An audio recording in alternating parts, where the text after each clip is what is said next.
In the last episode, we looked at comping, editing and correction. This time I'm going to take the vocals, I'm going to see if we can make them sound as good as possible.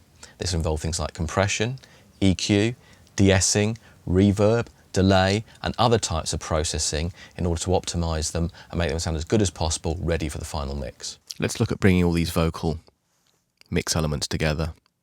We have 3 vocal tracks. We've got the main vocal and 2 other vocals, so Vox main 1, 2 and 3. Audio events put into audio parts. And we can actually select all of those, click on them and then edit them in one audio part, which is a great way of looking at double-tracked, triple-tracked elements together. We can apply fades, volumes and so on, which we've done to a certain extent already.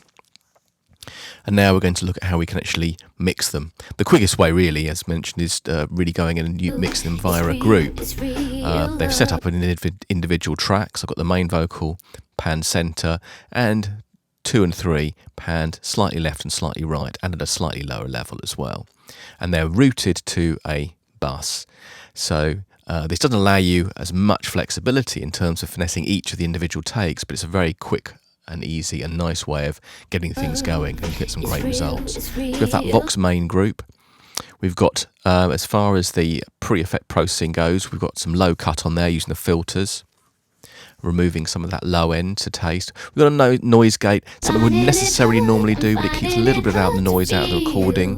Got to be very careful of how heavily you apply that. We've got a de-esser to remove some of the S's in there, in the vocal. Very important sometimes depending on the vocalist and microphone. Don't go too far with that though. Got a brick wall limiter.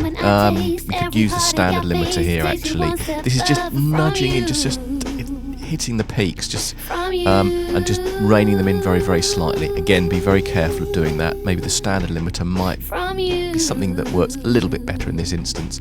Vintage compressor to add a nice bit of, I suppose, a certain amount of levelling there, and it helps in terms of the overall level of individual phrases and adds a little bit of punch.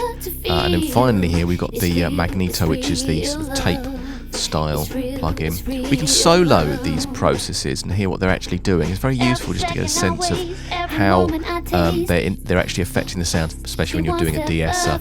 It avoids you going too far, so the more you can delve in and see what's going on in the background, the more it helps. EQ, I've just kept it very, very simple. There's no cut and dried specifics for EQing a vocal here. I've just opening it up a little bit in that sort of 2K range just to make it sound a little bit brighter, but we could go in and delve a lot deeper if we wanted to. 2 delays, we're using ping pong delay twice here. Now you can hear if I just bring up the mix level of that, very short delay, and there's no feedback, and I'm rolling off the low and top end on the actual delay, which I always do on delay lines, and it adds a little bit of this sort of space, almost a slapback style kind of space, a little bit of ambience without getting into the reverb side of things.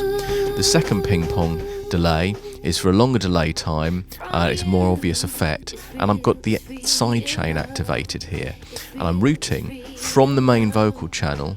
If we click on the send for that, the routing of the main sends here on the main vocal set up to be pre-fader, by the way, and that's routing into the sidechain of the ping pong delay, which means the delay level is based on the level of that particular vocal. The higher the vocal level there, the less you hear the delay. So you only get the delay coming out really when there's less of the vocal going on, so it avoids muddying the delays too much. So using sidechain works really nicely for this, and then we use the mix control to kind of taste. Then as far as the reverbs go, we've got 3 reverbs, and they are set up again to taste for the vocal. It's really going to vary depending on the genre, but what we've got here, we've got those 3 reverbs. The first one is Reverence, and that's a short impulse response based reverb, just to get a little bit of ambience around the overall sound.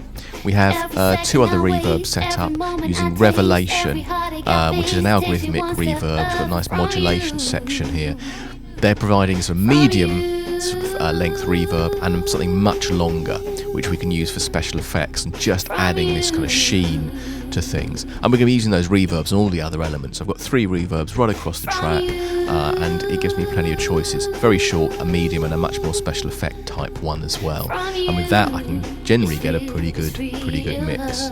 And it's really going to be up to you to decide how much of that reverb you want on certain things. Again, it's going to depend very much on genre. The harmonies, again, together, these are linked as groups. So we've got the high harmony and the low harmony set up as groups. So when I move the levels of those, it moves them all together. And they're going to their own group channel, which allows me then to process them separately, and they can be set up so more low end and maybe a little bit of top end is rolled off, so they don't get in the way of that lead vocal. And that allows me to move them independently, process them independently as well, and it makes for a much quicker mix where you can adjust those very, very slightly against the others without having to go into individual channels or bother with moving a group fader for all of the vocal elements together.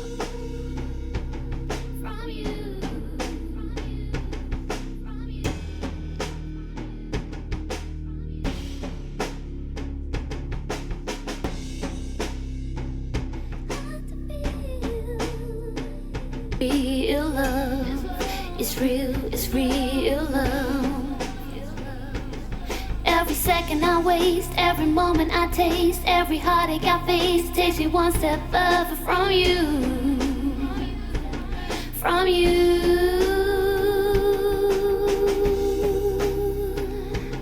from you.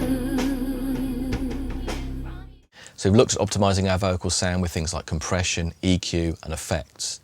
In the next episode, we're going to add synths. These are going to be external synths, but also some of the great plugins in Cubase.